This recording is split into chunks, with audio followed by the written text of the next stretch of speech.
મિત્રો કતલખાનામાંથી છોડાવેલી 300 ઘરડી ગાયોના લાભાર્થે મનહરભાઈએ 3 મહિનાના એક્સપેરિમેન્ટ કર્યા બાદ એક જબરજસ્ત હેર ઓઇલ માર્કેટમાં પહેલી જ વાર અઠવાડિયાથી લોન્ચ કર્યું છે. હજારો ઓર્ડર આજે પેન્ડિંગમાં પડ્યા છે. મિત્રો, આ તેલની અંદર, આ હેર ઓઇલની અંદર 4 મોંઘા તેલ છે, 7 વનસ્પતિની અનમોલ જડીબુટ્ટી છે.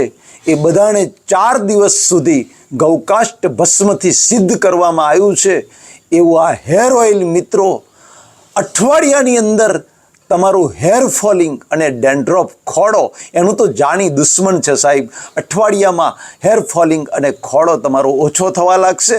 15થી 20 દિવસમાં, મેક્ઝિમમ 20થી 25 દિવસમાં તમારો હેર ફોલિંગ અને ખોડો ગાયબ થઈ જશે. મિત્રો, એની ગેરંટી છે, કારણ કે 3 મહિનાના સેંકડો લોકો પર એક્સપેરિમેન્ટ કર્યા પછી આ ફોર્મ્યુલા નક્કી થઈ છે.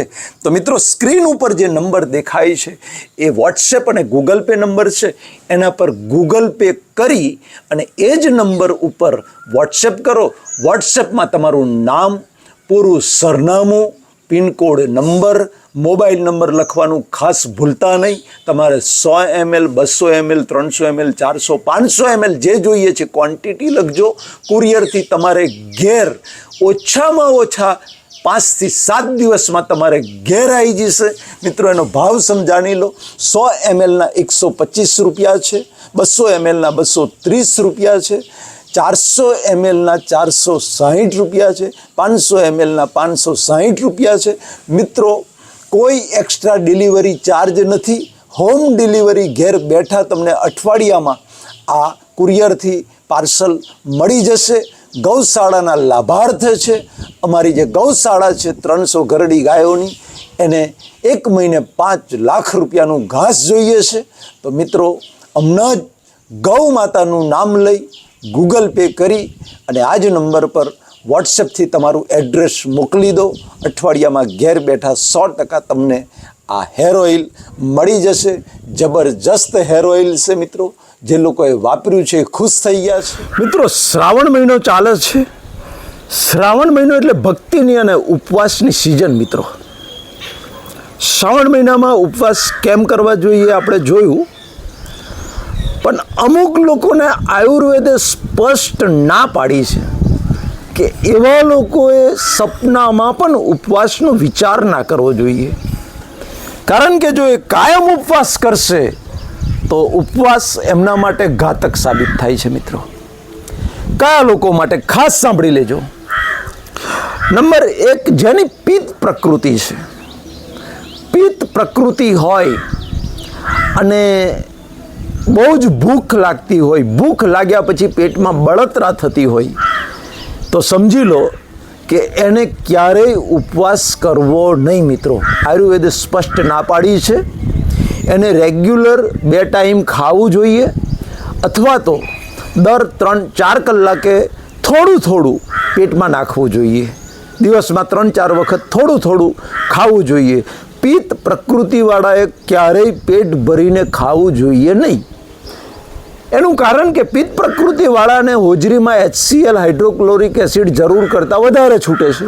જો એ ભૂખ્યો રહેશે તો એ ખોરાક નહીં નાખે તો હોજરીની અંદરની જે દિવાલ છે, મ્યુકસની બનેલી છે, એ મ્યુકસને જે HCl છે એ મ્યુકસને ખાઈ જશે.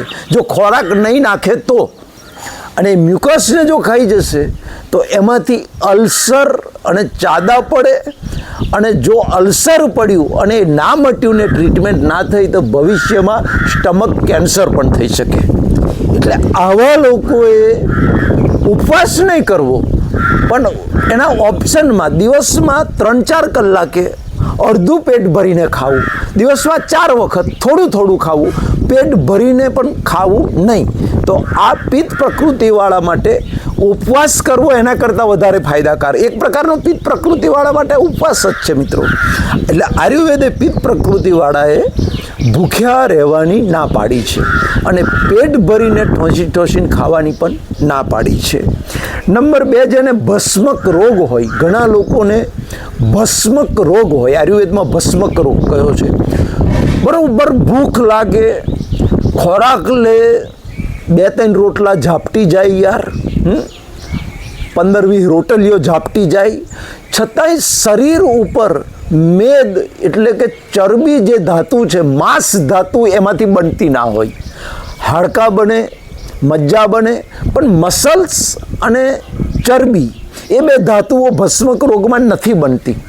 એટલે માણસ એકદમ શુક લકડો હોય, એકદમ સિંગલ બોડીનો હોય, મારા જેવો, મારા કરતાં પણ એકદમ સિંગલ બોડી હોય, શુક લકડો હોય. પણ ખોરાક એનો તમે જુઓ ને તો સાહેબ પહેલવાન જેવો ખોરાક હોય. એ ભસ્મક રોગની નિશાની છે મિત્રો. બીજી કોઈ તકલીફ ના હોય ને, પણ જો એ ઉપવાસ કરશે અને ભૂખ્યો રહેશે તો એને પણ લાંબા ગાળે ડાયજેશનના રોગ થવાના, પાચનતંત્રના રોગ થવાના, એમાંય સ્ટમક અલ્સર થવાની 100% શક્યતા રહે છે. અને ત્રીજો નંબર છે જેને ઓલરેડી સ્ટમક અલ્સર છે, હોજરીમાં અલ્સર છે જ, હાઇપર એસિડિટી છે. રોજ એને રેબીપ્રાઝોલ, ઓમિપ્રાઝોલ, ઇસોમિપ્રાઝોલ આવી બધી કેપ્સ્યુલો અને ગોળીઓ લેવી પડે છે. જમ્યા પછી 1.5-2 કલાકે છાતીમાં બળતરા થાય છે, ભૂખ્યા પેટે બળતરા થાય છે. હાઇપર એસિડિટીવાળો જો ઉપવાસ કરશે તો મિત્રો એને ભયંકર નુકસાન થશે. એને ઉપવાસ કરવાથી ગેસ થશે, ભૂખ્યા રહેવાથી ગેસ થશે, અને એને પણ એસિડિટી વધી જશે. એટલે હાઇપર એસિડિટીવાળાને પણ આયુર્વેદમાં સ્પષ્ટ ના પાડી છે કે એને ઉપવાસ જિંદગીમાં ક્યારેય નહીં કરવો. ઉપવાસ તદ્દન ભૂખ્યા પણ નહીં રહેવું અને ઠોસીને નહીં ખાવું. આ ત્રણેય પ્રકૃતિવાળાના લોકો જે છે એમને આયુર્વેદે આવું કહ્યું છે, ઠોસીને નહીં ખાવું, ભૂખ્યાય નહીં રહેવું. એમને દર 3-4 કલાકે થોડું અડધું પેટ ભરીને ખાવું તો મિત્રો એમને હાઇપર એસિડિટીમાંથી મુક્તિ મળશે, ભસ્મક રોગમાંથી મુક્તિ મળશે, અને પિત્ત પ્રકૃતિવાળાને લાંબા ગાળે કોઈ પણ પ્રકારના પિત્તજન્ય રોગો, અન્નનળીનું કેન્સર, હોજરીનું કેન્સર, હોજરીનું અલ્સર, આવા પ્રોબ્લેમ્સ એમને નહીં થાય મિત્રો. તો આટલો આયુર્વેદમાં અપવાદ છે. આયુર્વેદમાં આવા લોકો માટે ઉપવાસ કરવાનો નિષેધ કર્યો છે. એ સિવાય કફ અને વાયુ પ્રકૃતિવાળા એ ઉપવાસ કરશે તો એમના માટે ફાયદાકારક છે મિત્રો. પણ આટલા લોકોએ મહેરબાની કરીને ઉપવાસ કરવા જોઈએ નહીં.